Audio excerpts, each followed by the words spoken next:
Halo semuanya, balik lagi sama gue Kryptondo. Jadi di video kali ini Kryptondo akan membahas kripto yang lagi merah guys. Sebenarnya gila ya. Ini banyak food banget guys. Dan gitu juga sebenarnya juga ini kalau kita lihat dari segi teknikal ya. Ini apa ya, kalau kata si Koandi itu apa ya, frame candle daily-nya yang pas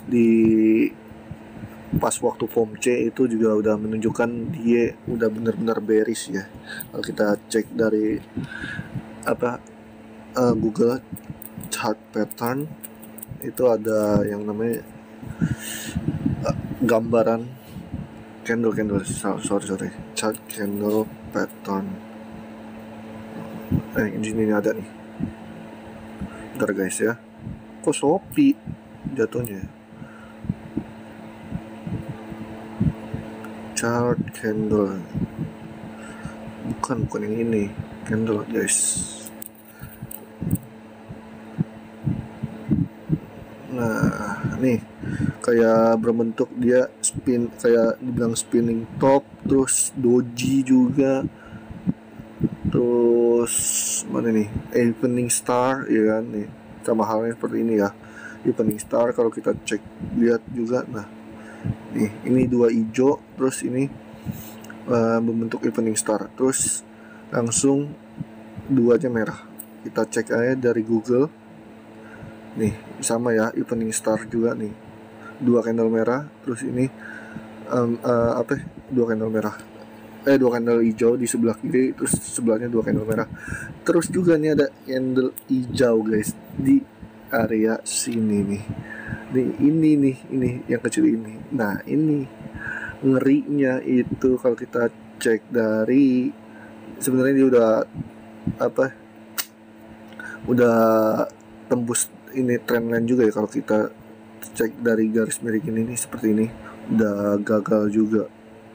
Nah ini kemungkinan juga nih kalau misalkan dia tembusin 15,4 ini untuk Bitcoin, ada kita bisa melihat support baru, yaitu ke harga 14 ataupun 13.000 ya guys ya. Tapi yang jelas ini dari time frame 4 jamnya masih ditahan. Tapi kalau kita dari lihat daily-nya itu benar-benar udah lumayan jelek banget sih guys.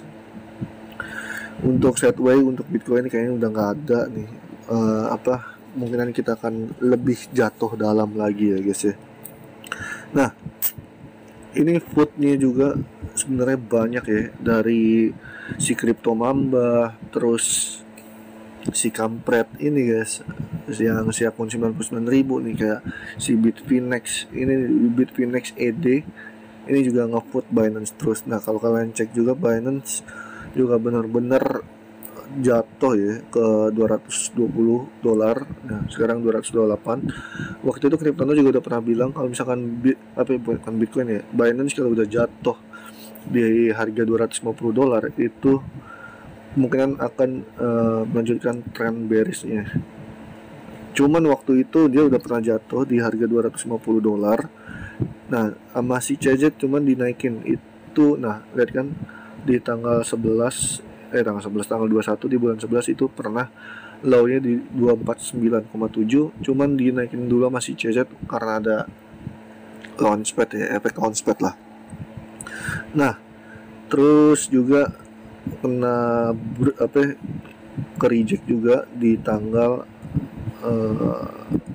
berapa nih, tanggal 27 bulan 11 ya. Jadi banyak orang yang udah take profit. Terus dimasuk tanggal 11 bulan 12 ini kemungkinan udah masuknya foodnya si Binance nih di tanggal 11 ini. Nah makanya itu kalian lihat aja candle-nya banyak sekali guys, candle merahnya. Nah ini sebenarnya banyak ya yang nge-food Binance, antara Coin Mamba, Bitfinex, terus Kevin O'Leary juga. Wah itu gokil habis. Terus juga ini maksudnya apa nih, Kryptono nggak ngerti juga dah. Ini si Bitfinex dapat isu ataupun announcement itunya ada aja gitu, yang ibaratnya harus dibahas sama ini orang. Nah, Krypton aja juga nyari-nyari nggak tahu dapetnya dari mana ya kan. Tapi rata-rata orang yang ngevote itu ada aja guys yang untuk mencari kesalahan-kesalahan dari tokoh yang mau di vote sama si ini orang kayak Bitfinex ataupun Coin Mamba ya guys ya. Jadi kalau bisa dibilang ini Bitcoin benar-benar kayaknya kemungkinan bisa balik ke harga 15.000 ataupun bisa bikin support baru yaitu ke harga 13 ataupun 14.000. Nah, untuk Binance ini kemungkinan bisa balik lagi ke harga $200 ke bawah guys. Ini udah pasti bakal bisa nyentuh $200 ke bawah. Nah, udah gitu juga nih ya, kalau kita cek juga kalau misalkan lihat dari candle waktu Binance itu, tapi Binance di bulan Juni dia juga belum pernah turun dari harga $183 ya. Ini kalau misalkan harga $183 nyentuh ataupun di bawah 183, kemungkinan si Binance ataupun BNB bisa balik ke harga 150 ke 118 ataupun $150 ke bawah ya guys ya. Jadi kalian persiapkan aja modal yang cukup lumayan oke. Tapi terserah, itu modalnya yang benar-benar nganggur ya. Nah, ini Ethereum juga sama. Ini kalau misalkan dia balik lagi ke harga ataupun nyentuh di harga $880 ke bawah, ini Ethereum bisa balik ke harga $500 guys. Kalau kita cek nih dari sini udah bisa nyentuh harga $500. Kalau misalkan harga $880 ini benar-benar bisa ke bawah lagi ya guys ya. Jadi itu aja yang bisa Kryptono bahas dari pembahasan market yang nge-crash ini. Kryptono juga nggak tahu pastinya ini bakal tambah doom lagi atau ke nge-bounce lagi. Intinya tergantung para whales ya. Ini dia lagi mau take profit buat liburan guys, ini para whales ini. Nah, karena ini weekly belum nge-close nih. Ini kalau udah nge-close nih, ini apalagi merah, ini udah kemungkinan kita akan melihat weekly minggunya akan nambah merah, mungkin aja ya guys ya. Oke, itu aja yang bisa kita bahas. Sekian, thank you untuk semuanya, bye bye, love you and undo.